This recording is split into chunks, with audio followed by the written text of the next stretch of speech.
سورہ فاتحہ سب کو آتی ہے؟ سب کو آتی ہے کہ نہیں آتی؟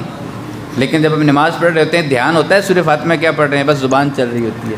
ایسے ہی ہے نا، فطرتی عمل ہے، بشمول میرے، میں بھی انہی میں ہوں. اور امام صاحب پڑھ رہے ہوں تو پھر تو موجیں ہوتی ہیں، پیچھے بندہ اپنا حساب کتاب کر لیتا ہے. ایسے ہی ہے، یہ حقیقت ہے. ہم حضرت علی شیر خدا سے کسی نے سوال کیا کہ نماز کس کو نماز کہا جاتا ہے، تو آپ نے فرمایا یوں سمجھو یا رب تمہیں، یا تم رب سے باتیں کرو یا رب تم سے باتیں کر رہا ہے. لیکن ہم جب نماز پڑھ رہے ہوتے تو ہمیں کوئی اندازہ نہیں ہوتا. لیکن بات جو کرنے والی ہے، میں اپنے رب کریم پہ قربان کروں، بات محبت کی ہے. کس کی ہے؟ محبت کی. جب انسان کسی سے پیار کرتا ہے نا، انسان، عام بندے کی بات کرتا ہوں، تو اس بندے سے متعلقہ ہر شے سے بندہ پیار کرتا ہے کہ نہیں کرتا؟ تو میرا رب اپنے محبوب سے کتنا پیار کرتا ہے کہ میرا محبوب ہم سب کا لجپال آقا مکے میں ہو تو رب مکے کی قسمیں اٹھاتا ہے، میرا ہم سب کا لجپال آقا مدینے میں ہو تو مدینے کی قسمیں اٹھاتا ہے، اوپر چادر اوڑھی ہو تو یا ایھا المدثر کہہ رہا ہوتا ہے. میرے رب کو تو محبوب کی یادات اتنی پیاری لگتی ہیں، جس حال میں ہو رب اس کو قرآن کی آیت بنا دیتا ہے. اس کو کیا کہتے ہیں؟ عشق کہا جاتا ہے، اس کو محبت کہا جاتی ہے. اس کو کیا کیا جاتا ہے؟ میں اس بات پہ بھی آتا ہوں، لیکن پہلے نماز کی بات سمجھا لوں پھر آگے چلتے ہیں. ہم سب نماز پڑھتے ہیں، سورہ فاتحہ پڑھی، اخلاص پڑھی، تسبیحات کی، لیکن علم نہیں ہم نے کیا بولا، کیا عرض کی، رب سے کیا باتیں کی.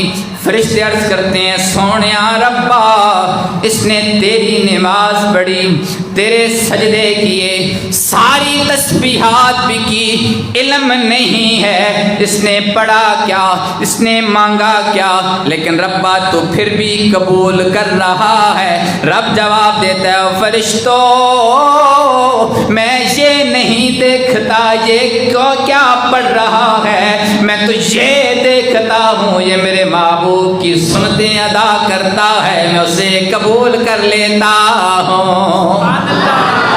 ایسے ہے یا نہیں ہے؟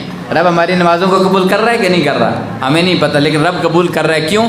یہ میرے محبوب کی طرح کر رہا ہے، یہ ہمارے محبوب کی طرح کر رہا ہے. جیسے میرے محبوب نے کیا یہ ویسا کر رہا ہے. بس میں نہیں دیکھتا یہ کون ہے، میں دیکھتا ہوں یہ میرے محبوب کی سنتوں کو ادا کر رہا ہے، میں وہ دیکھ اسے پسند کر لیتا ہوں. تو بات اتنی ہے، میں اکثر کہا کرتا ہوں کہ جب انسان نماز پڑھے نا، نماز پڑھے، وہ ایک بابا تھا، بابا، میں ایک محبت کی بات کر رہا ہوں. یہ ہمیں مفتی صاحب، ہمارے مفتی شیرخان صاحب میاں والی کے ہیں بکھر کے، انہوں نے ہمیں بات سنائی. ہم کلاس میں تھے تو آپ فرماتے کہ ان کے علاقے کا یہ واقعہ پیش آیا، اور یہ عینی شاہد جو ہیں یہ ہمارے مفتی صاحب ہیں. میں کہیں غلط نہ ہوں، بہرحال ہم نے مفتی صاحب سے سنا، ان کے استاد شاہد تھے یا وہ خود شاہد تھے، کہ ایک قبر کھودتے ہوئے ساتھ والی قبر جو ہے وہ کھل گئی، ساتھ والی قبر کھل گئی، اور اس بندے کو فوت ہوئے کافی ٹائم ہو چکا تھا، 20-25 سال ہو چکے تھے. اندر سے ابھی بھی کفن سفید تھا، خوشبو آ رہی تھی. وہ کہتے ہیں کہ ہم نے تلاش کیا یہ بندہ کون ہے. جب پوچھتے پوچھتے پتہ چلا کہ ان کی ایک زوجہ ہے جو حیات ہیں، ان سے جا کے بات ہوئی، پوچھا بھئی آپ کے جو ہسبینڈ ہیں، جو خاوند ہیں، ان کا کیا اچھا عمل تھا؟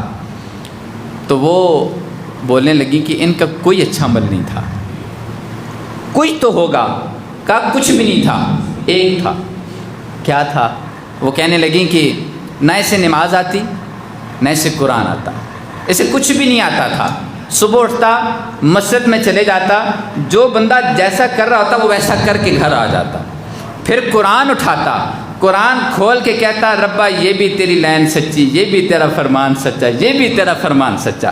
وہ ہاتھ سے انگلی سے پھیرتا رہتا، کہتا ربا یہ بھی تیرا فرمان سچا، یہ بھی تیرا. وہ اس وجہ سے اللہ کریم نے انہیں جنت میں اعلیٰ مقام عطا کر دیا. تو اب جو بندہ قرآن سے پیار کرے تو حال یہ ہو، اور پھر جس کے سینے میں قرآن ہو، ہیں جی.